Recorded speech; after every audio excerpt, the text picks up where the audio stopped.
birlamchi hujjatlarni qayta ishlash, jumladan tizimga kirim yoki xatlarni kiritish uchun bizga nafaqat nomenklatura, balki yetkazib beruvchilar ham kerak bo'ladi. Ya'ni siz hisob-kitob olib boradigan barcha shaxslar, boshqacha aytganda, kontragentlar tizimda oldindan ro'yxatdan o'tkazilishi lozim.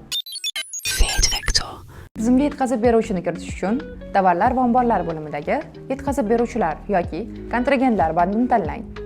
Yangi kontragent qo'shish uchun qo'shish tugmasini bosing va yetkazib beruvchi kartochkasini to'ldiring. Tizimda qulay qidiruv uchun yetkazib beruvchining nomini kiriting. Kompaniya maydoniga yuridik shaxsning to'liq nomini va mulkchilik shaklini yozing.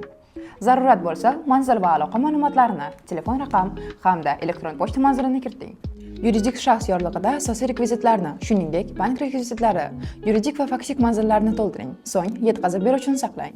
Yetkazib beruvchilar narxlaridagi o'zgartirishlarni aniqlash va nazorat qilish, shuningdek, turli yetkazib beruvchilar narxlarini taqqoslash uchun tizimda price listlar yarating. Ayco tizimida price listlarning ikki turi mavjud. Muayyan kontragentga bog'langan yetkazib beruvchi price listi. Butun korxona bo'yicha ishlaydigan ichki price list, ya'ni mahsulot qayerdan xarid qilinganidan qat'iy nazar amal qiladi. Price list yaratish uchun yetkazib beruvchilar bo'limiga o'ting yoki kerakli yetkazib beruvchini tanlang. Yetkazib beruvchilar ro'yxati ustida price list tugmasini bosib, ochilgan oynada harakatlarni yaratish bandini tanlang. Agar siz 100% bitta yetkazib beruvchi bilan ishlamasangiz, bizdagi tovar va yetkazib beruvchidagi tovar ustunlarida mos mahsulotlarni tanlang. Bizning nomenklaturaimizdan mahsulotni tanlang. Masalan, garbushka fayl yetkazib beruvchi narxini belgilamoqchi bo'lgan qadoqlash turini ko'rsating. Bu nafaqat kilogramm, balki qadoqlar ham bo'lishi mumkin.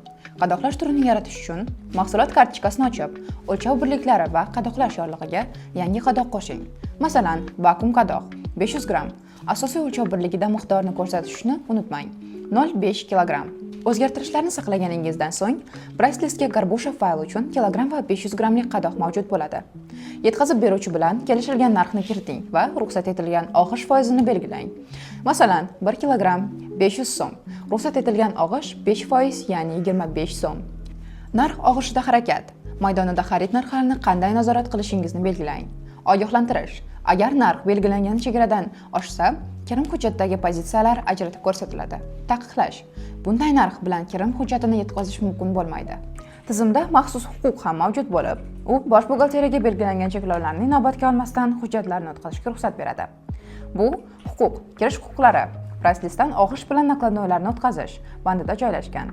Nazorat qilinishi kerak bo'lgan barcha mahsulotlar bo'yicha price listni to'ldiring va saqlang. Narxni tekshirish uchun kirim yuk xatini yarating va majburiy maydonlarni, ombor, yetkazib beruvchi, mahsulotlar va ularning narxlarini to'ldiring. Ushbu ogohlantirish xarid narxlaridagi tafovutlarni o'z vaqtida aniqlash va yetkazib beruvchi bilan bog'lanishga yordam beradi. Agar yetkazib beruvchi mahsulotlarni nomenklaturadagi asosiy mahsulotlardan ko'p bo'lsa va qabul qilishda ular bilan ishlasangiz, bunday mahsulotlarni tashqi mahsulotlar ma'lumotnomasida ro'yxatdan o'tkazish zarur. Tashqi mahsulot yaratishning birinchi usuli tashqi mahsulotlar ma'lumotnomasini ochib, mahsulot nomini va yetkazib beruvchidagi kodni to'ldirish. Masalan, bir nechta savdo belgilaridagi sariyog' mahsulotlarni qo'shish mumkin. Shuningdek, tashqi mahsulotlarni to'g'ridan-to'g'ri yetkazib beruvchi price listiga ham yaratish mumkin. Shuningdek, tashqi mahsulotlar to'g'ridan-to'g'ri yetkazib beruvchi price listiga ham yaratish mumkin. Yetkazib beruvchidagi tovar maydonida yaratish tugmasini bosib, tashqi mahsulotlarni qo'shing va uni bizdagi mahsulot bilan moslang. Masalan, Ayco tizimidagi sariyog' mahsulotni yetkazib beruvchidagi 3 xil savdo belgisiga mos kelishi mumkin. Shu tarzda, kirim hujjatini savdo belgilari bo'yicha kiritishda tizim avtomatik ravishda qaysi mahsulot omborga qabul qilinishi aniqlaydi. Yetkazib beruvchilar mahsulotlaridan kirim hujjatlarida foydalanish uchun nakladnoylar sozlamalari bo'limida yetkazib beruvchi mahsulotdan foydalanish parametrini yoqing. Bu sozlama administrator savdo korxonasini sozlashni hisob sozlamalari orqali amalga oshiradi. Sozlamani yoqqandan so'ng o'zgartirishlarni saqlang. Endi kirim yuk xatlari yaratishda narxlarni nazorat qilish va yetkazib beruvchi mahsulotlar bo'yicha kirim kiritish mumkin bo'ladi. Agar siz ko'plab yetkazib beruvchilar bilan ishlasangiz, butun korxona bo'yicha narxlarni qulay nazorat qilish uchun ichki price listdan foydalaning. Ichki price listni ochish uchun tovarlar va omborlar bo'limida mos bandni toping va harakatlarni yaratishni tanlang. Bizdagi mahsulot nomi ustunda ichki nomenklatura bo'yicha kerakli mahsulotlarni tanlang.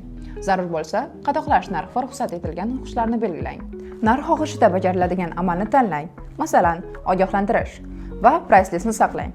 Agar mahsulot yetkazib beruvchi price listga kiritilgan bo'lsa, tekshiruv avval kontragent price listi bo'yicha, so'ng ichki price listi bo'yicha amalga oshiriladi.